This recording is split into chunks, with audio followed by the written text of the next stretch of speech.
Welcome to Season 3 of Candid Leadership. Throughout this season, I'm taking recommendations from listeners to speak with leaders and mentors of inspiration. Today's guest was recommended by listener Geo Barker, with a massive hat tip for myself, who delightedly took this fantastic recommendation and ran with it. Listeners, our guest today is Dr. Jay Parker. Dr. Jay Parker is a distinguished professor and Major General Fox Connor Chair of International Security Studies at National Defense University.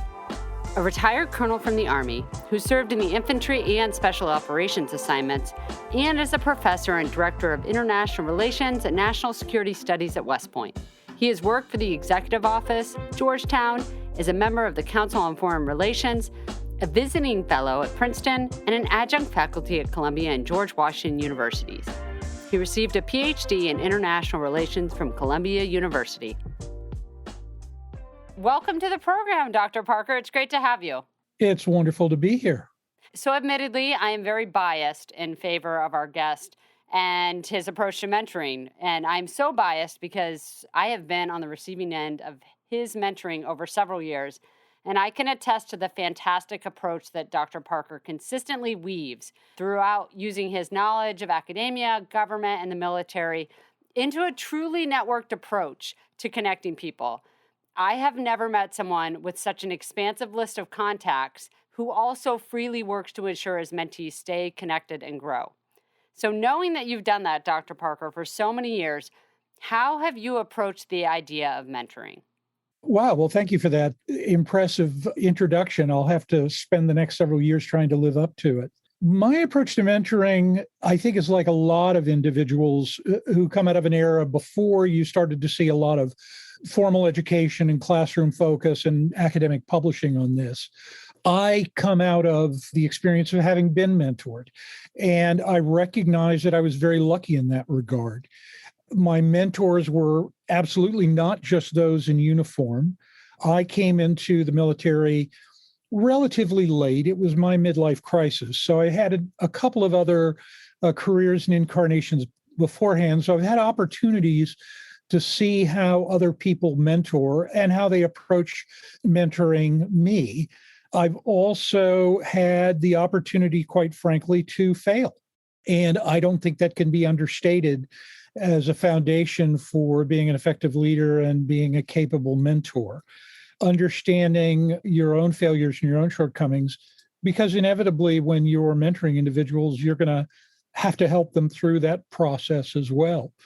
So, as you've said in other versions or other episodes of this podcast, there are lots of different variations of what constitutes mentoring.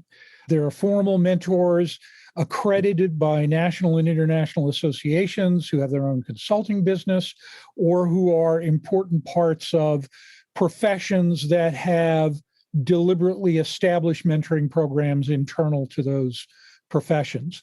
There are institutional mentors, and a lot of that comes from the responsibilities you are given as a teacher, as a commander, as a manager, as a director.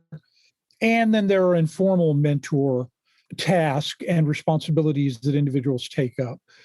99.9% of what I have done has been in the heading of institutional and informal. And frankly, a lot of the informal mentoring I've done has been an extension of mentoring that started out as part of the process of being a teacher, being a commander or a leader or director, and then just continuing that on through many months, in some cases years and decades, and being available and attentive and aware of not just the individuals you're mentoring, but the professional environment that they're in and the demands that those place on them. At the end of the day, I think the two most important factors that, at least in my experience, have worked for me, and I didn't come to these automatically, and as I said, there was some trial and error in this, is number one, understanding that mentoring is an extension of listening, of not just you asking questions, but helping the individual you are working with to ask questions that maybe they haven't identified, maybe they're afraid to ask, maybe they ask but never really examined the answer. So it requires a lot of listening and a lot of feedback. Being a directive mentor, you will do this by X date and you will follow this prescribed process and this route of schooling. Sometimes that's required in an institutional setting, but an informal mentor, it becomes very dangerous to kind of take that approach because you're not only limiting what you can do, but you're dramatically limiting the opportunities for the individual you work with. And then the final point is just remember that you're dealing with individuals. And this goes back to something that's been mentioned on a number of your episodes, bearing in mind that you are not creating a mini me, that your experiences, your desires, your demands, your pressures, your opportunities are not ones that you can implant into someone else. You have to really make a constant, continuing, ongoing effort to understand who you're dealing with and what they're dealing with. And everything else kind of stems from there. I absolutely agree. I can't emphasize some of those points enough. To listen. Again, you have two ears and one mouth is very important.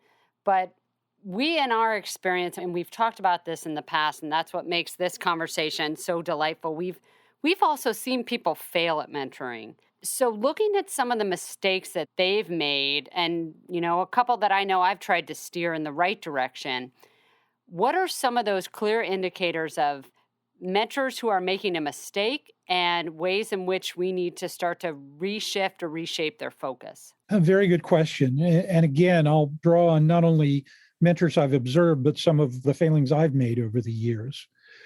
The first failing is to forget why you are mentoring. What's the purpose behind this? If you're in an institutional role as a teacher, a commander, or a leader, or a CEO or COO, you have a responsibility to an organization, and you have a responsibility that our organization's missions, its ideals, and you are mentoring because you want individuals to reach their full potential so that the organization can achieve its purpose to the greatest degree possible. And I have witnessed mentors, as I'm sure you may have as well, who lost sight of that, who forgot what it was that was at the core of why they were doing the mentoring. Is this because you want to take on the challenge of just helping someone realize their individual dream without challenging them to examine that dream and without examining whether or not that really is a part of what the organization does? Willing to take the risk of saying, those are all good, those are all noble, but let me help you get someplace else because you can't and probably shouldn't try doing that here. The failure to do that is one of the first major mistakes that mentors make, and that I made a couple of times early on in my career. And then the next one, of course, is the biggest one that we just talked about a second ago, and I'm sure we'll talk about again, is this is the way I did it. This is the way the organization and the institution operated and structured when I was moving forward. The goals and objectives, be they concrete in terms of positions and assignments, or softer, harder to define in terms of self-actualization. This is what was out there when I was moving forward. And therefore, I'm going to assume it's going to be the same for you. And for you to succeed, you have to look like and do like me. That is probably the single biggest recurring failure of mentorship I've seen. And again, it betrays the needs of the individual you're mentoring, but ultimately it betrays the organization. And if you're doing this in an institutional role, you are undercutting the very organization, that an institution that you thought you were setting out to strengthen and advance. Those are some great points. And I think I want to talk about some of the principles that you've discussed on mentoring. One, you've spoken to already multiple times. Don't create a carbon copy of yourself. But another one is setting up that blueprint, because I think, and especially that I've found, traveling and now living in the National Capital Region, people come here bright-eyed and then they're almost overwhelmed with the number of choices and options, and they almost get into a state of stasis or total shock because they are so locked up with either the number of options, so many people giving them advice on this is what you have to do to achieve this level of profession. When we're looking at those principles, what are those foundational things that you would recommend to people receiving mentorship, aside from take a deep breath, because it's a long journey? Number one is don't immediately rush out and act on the first thing you hear. It's kind of like doing a Google search. The hit that comes out at the top, just because it's had the most hits and the algorithm sent it to you, may not be the best option. It's certainly not the only option. And sort through what you're hearing, evaluate it not only in what you can observe, but again, step back and say to yourself, where is it that I intend to go? What is it that I am trying to achieve? And constantly ask yourself that, because you'll get great advice that will seem terrific on day one, and it may get you through the first and second week. And then all of a sudden, 6 months, maybe a year later, you realize you're going down a path that may ultimately have some professional rewards, but it's not suited for you. It's not what you started out to do, and it's taking you farther and farther away from what you're capable of and what you probably know you need to do. Brief war story in that regard. I first came to DC as a 20-year-old working on the Hill, and it was absolutely like being thrown into the deep end. There were a wide range of things going on at the time that I found myself being given to work, not because I was an expert, but because nobody else was in the line of sight of the boss when they said, we've got to refine this bill, or there's a hearing tomorrow, or constituents are calling about this issue. And so there was a lot of quick learning. And there were certain things that I discovered I was pretty good at and I could achieve. There were some things that I was decidedly not very good at. And so I backed away from those things. But there was no one initially who was there to mentor and direct. Everybody else was running around with their hair on fire like I was. And so it took a while for me to determine that, number one, I can continue down this path doing these things that are the path of least resistance, but is that really who I want to be and where I want to go? And I can continue to avoid certain tasks and certain skills and certain difficult career moves, but am I just putting off facing up to challenges that I do need to take on? And oh, by the way, and these were in the days when I can't ever remember anyone using the word mentor, where mentors did not present themselves to you automatically. And so I began to build networks and talk to people and folks who'd been here for their entire lives, others who were peers, sometimes just sitting quietly in the back of a room, which is very hard for me to do because I tend to want to jump into the middle of things, and taking notes. And I ultimately realized that if I wanted to get where I wanted to go, or where I thought I needed to go, I needed to leave DC.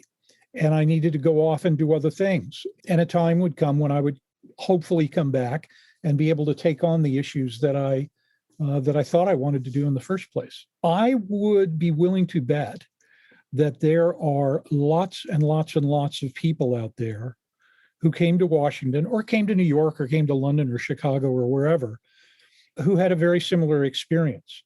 And I say that because a lot of the conversations I ended up having just before I made the decision to leave were with individuals who said, I stayed too long at the fair. It was fun. I got to do the rides, got a lot of cool attention. But here I am, 30, 35, 40, 50, and the train has left the station and my opportunity to do other things are gone. And I have skill set that can only be used in DC. And if I had it to do over again, I would have been open to taking bigger chances and to pushing out of what was a pretty comfortable place and develop from there. That's phenomenal advice. I really like that. And I bet that'll strike a chord with the audience, because so many people, they're very comfortable and they get to the point where you're close to being an expert at something, but that doesn't mean you harden yourself. I think you've got to learn how to be comfortable with being uncomfortable. Learning how to pivot is so important.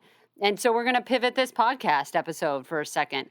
And aside from mentoring, I can tell you, Dr. Parker, listeners, has both attended, learned, and instructed courses on leadership. And so as we kind of pivot the topic to leadership, We've recently had a discussion on a fascinating study with respect to leadership programs instructed at the collegial level. And I'd like for you to kind of dig into that and some of the findings out of that study. Sure. And this is nothing I can take credit for. The foundation of this is a truly brilliant individual and a great leader by the name of Tom Kolditz. Dr. Tom Kolditz is director of the Doerr Institute for Leadership at Rice University in Houston. Dr. Kolditz is also Brigadier General retired Kolditz, had a very successful career as an artillery officer, then served the last decade of his career as head of the Behavioral Science and Leadership Department at West Point. A very unusual individual. He had his PhD in psychology before he reported to his first artillery battery as a second lieutenant. Wrote an excellent book called In Extremis Leadership, which I highly recommend, not just to those of the military, but to anyone. After he retired, he went to the leadership program at Yale and was initially struck by how many programs he was interacting with at other colleges that didn't seem to have coherent programs, didn't seem to have evidence-based programs. There was no, ironically, one of the essential skills in leadership is constant self-examination, and yet there were leadership programs that were doing no self-examination. And so he kind of filed that away. The opportunity came in the form of the offer from John Doerr to stand up this phenomenal program at Rice.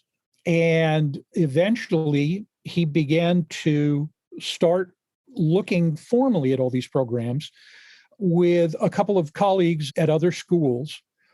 And their driving question was, if you take an individual who walks into a class first semester freshman year in leadership, whether it's someone who's a leadership major or some sort of a leadership training program or whatever, and then you compare that individual as they are about to graduate, where are they progressing in skills? Where are they not progressing? What are they prepared to do?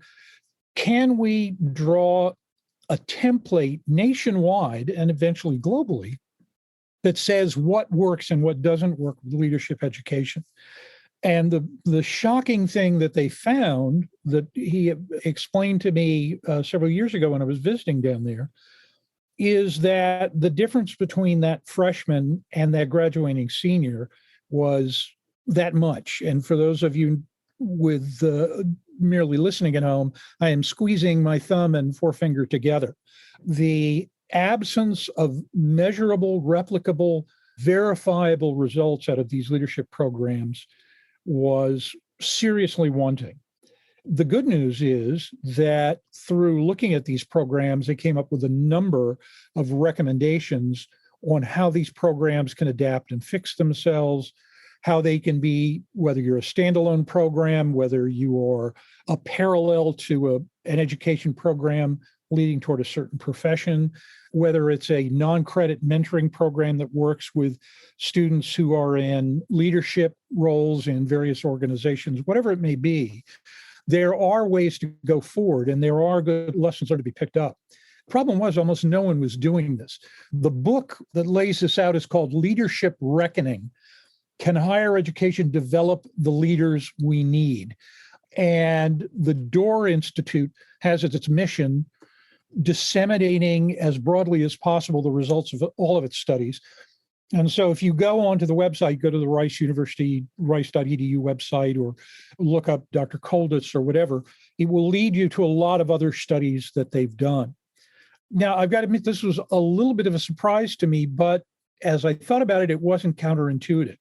You and I come out of professional experiences and both training and education programs that not only expect, they demand that the individuals who go through these programs be prepared to take up leadership responsibilities at a very intense level with very high degrees of risk at very, very early ages. And so certain things that you or I would have thought intuitively would be something that an individual going into a leadership position would be prepared to do, whether it's in day-to-day leadership or the long-term process of mentoring, just doesn't happen. I was having a conversation coincidentally today with an individual who served on active duty in the Marines. He's remained in the Marine Reserve. And he was talking about the impact that being a young Marine had on the way he approaches his role now in business and in life. And in the course of the conversation, I mentioned you and I were going to be talking today and mentioned the podcast. And he said, it's even when you are going through an evaluative sort of, let's check the block.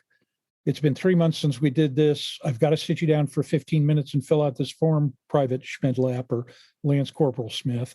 That may not seem like much at the time, he said, but when you get out into the business world or other places, it's just not there. You begin to understand why so many organizations, institutions, not just corporate world, but in the nonprofit world, certainly in my current profession of higher education, why a lot of institutions fail, why they stumble from one crisis to the next.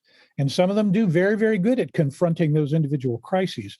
But in terms of long-term vision, long-term imagination, long-term creativity, and being proactive, they fall short. And that Tom and others have done attempt to systematically look at how leadership education can be improved across the board, not just in institutions like military programs where you expect that sort of education, but even in professions where you're kind of surprised to see it happening.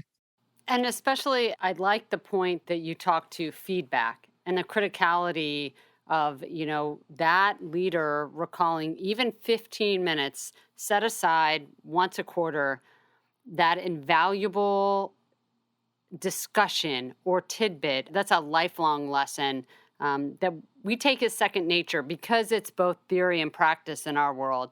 And if you get too much of one or the other, I really think that inevitable uncoupling occurs. And it's demonstrable in certain sectors and certain areas. Yeah, there are a couple of things that have to happen. And if you force them to happen, other good things will. For example, if you're going to mark in your calendar, today is the 15th of July, I have to sit down with this individual and do a periodic performance counseling and evaluation, you're also doing a forcing function to yourself. Well, I better start paying attention to what's happening so that I can speak like I know what's going on in my own organization and not sound like an idiot. And it's going to force you to go back and assess the conversations you've had with that individual before. Has progress been made?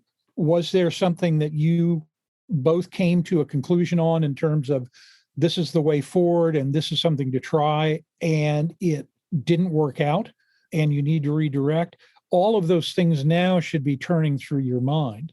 And it really does start from day one. I was listening not long ago to the podcast you did about what happens when you come into an organization and what should happen in the first couple of days or week in terms of mentoring. Just one example, the first job I had after I retired, I was senior vice president of a nonprofit. And so I sat down with all the individuals who reported to me and I said, okay, here's what's going to happen. I'm going to tell you what I understand about what you do here and what I am supposed to expect from you. You're going to tell me how far off the mark or how on the mark that is. You're going to tell me what you expect of and need from a boss in terms of not just being able to do your job and getting the resources, but in terms of your own professional development and what you know about the strengths and weaknesses that you have.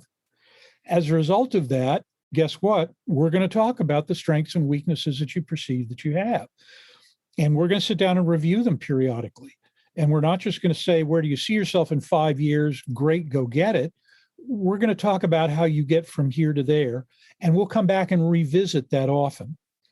And they seemed a little surprised, but I just thought it was all part of a new boss coming on board.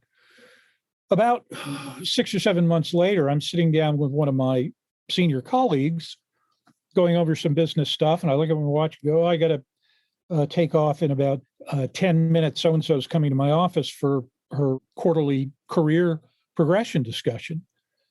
And he looked at me and said, for what? And I said, you sit down with the individuals who work with you, and what do you do? And here's what I think you do. And here's where the organization goes. All those questions you ask, and the how they're progressing, and what opportunities they need, and new opportunities you've come across you may not be aware of for them. And he kind of looked at me it seemed to me forever, but it probably was about 30 seconds. And he said, I have been in this organization 7 years. No one has ever done that for me. This was a smart guy. This was a good guy who came to the organization without a lot of prior experience, who not only needed, but deserved that kind of attention. Now, the happy ending of the story was about 3 weeks later. I came by his office to talk to him about something, and he said, can we talk later? I'm going to sit down with all the people who work for me, and I'm going to do what we talked about. And so he was moving forward in that direction. But it was another reminder that these principles you would think are intuitive, you would think are inherent in any institution.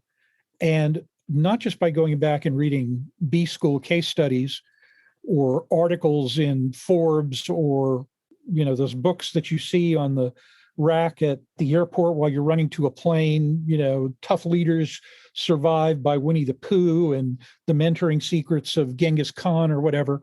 The material out there and the discussion of this topic does not mean it's necessarily happening. And it certainly does not mean that when it happens, it's happening in a productive way for the individuals involved. And I think that's something you've always done, Dr. Parker, is really leadership by example. And that drives me to kind of walking backwards in time and how we met. So listeners, I won't reveal our ages, but it's been a while, maybe a decade or two. And you were my instructor at West Point. And so Truth in Lending, it was one of my favorite classes during my 4 years at the academy. It probably demonstrated why I was a unique fit for the school, having never seen a war movie prior to entering into the school.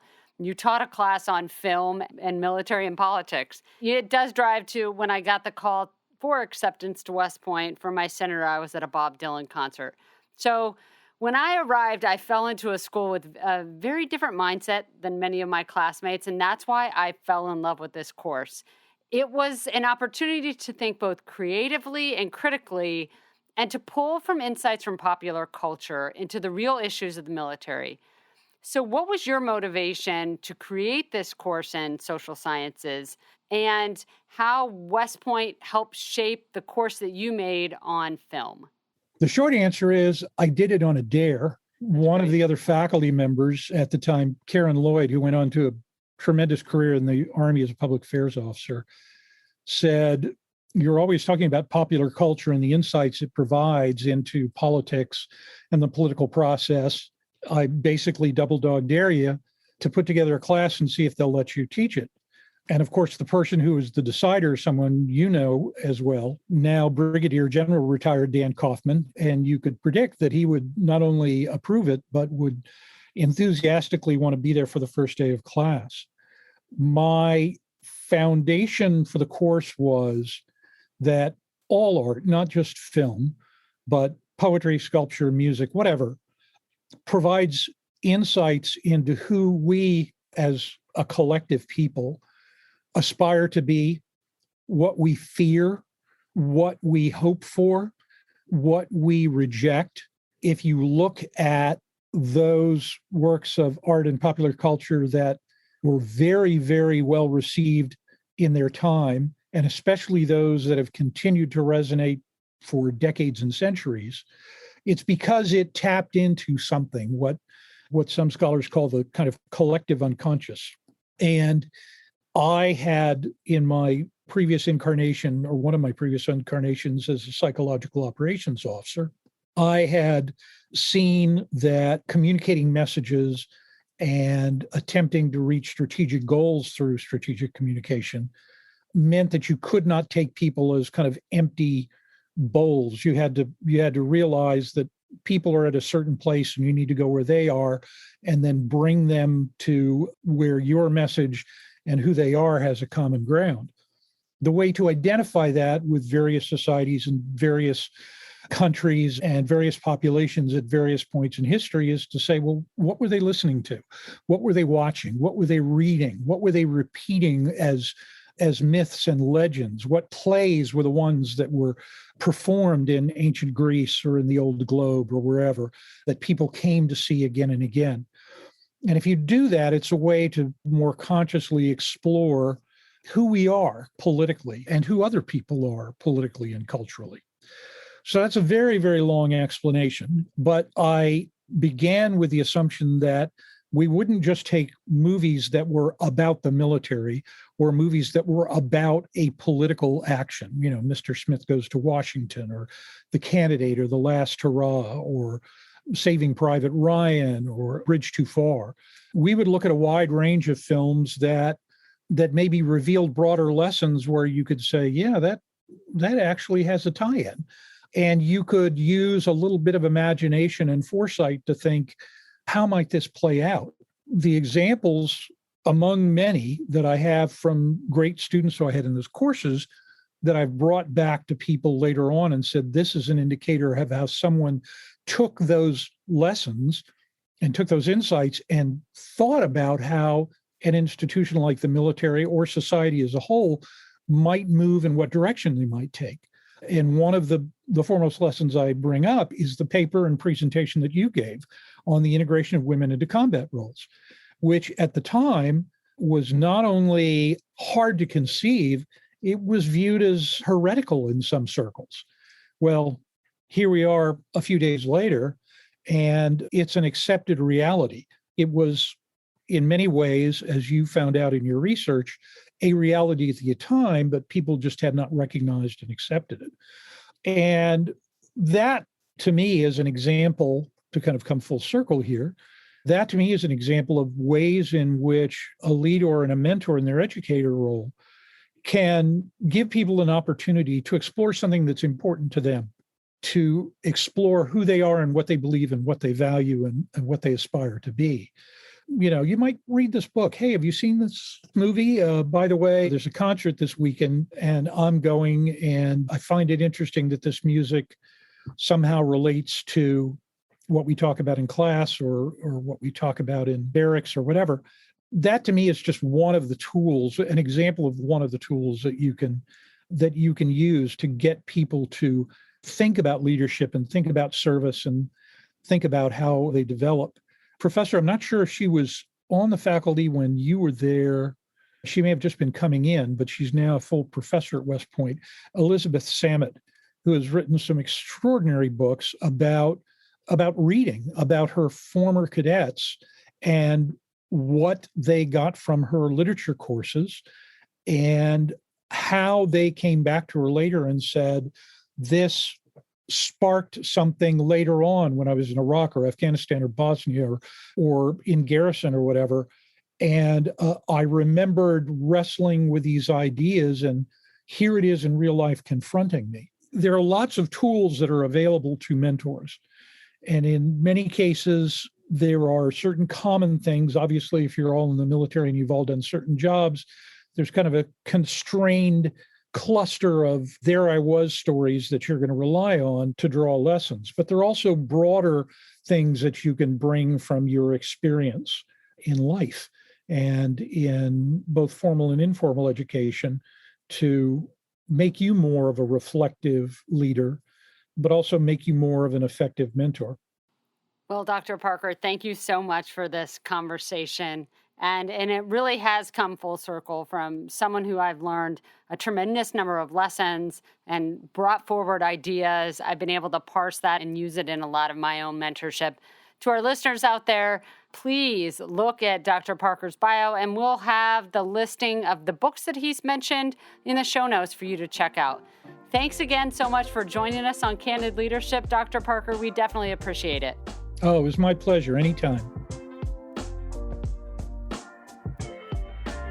That was Dr. Jay Parker, who provided us with an insightful look on mentoring, leadership, and the importance of looking at different places for creativity. I really appreciate you listening to this conversation. And if you want more candid perspectives on leadership, go to colonelcandid.com. I encourage you to sign up for the newsletter, where you'll receive the latest Candid Leadership episode notifications, writings, and links to other great leadership and mentorship content. As we mentioned in the beginning, I'm always up for recommended guests. Season 3 is full of great leaders and mentors recommended by you, the listener. I would also encourage you to share this podcast with your friends, colleagues, and whoever you think could benefit from the information and wisdom shared by my amazing guests. I know I grow with every conversation, and I want to share that experience with as many leaders as we can. This show grows by word of mouth, so be sure to share this podcast. And please, if you think I've earned it, leave Candid Leadership a 5-star review on wherever you find yourself listening to this podcast. Thanks again for joining me. I'm Colonel Candace Frost.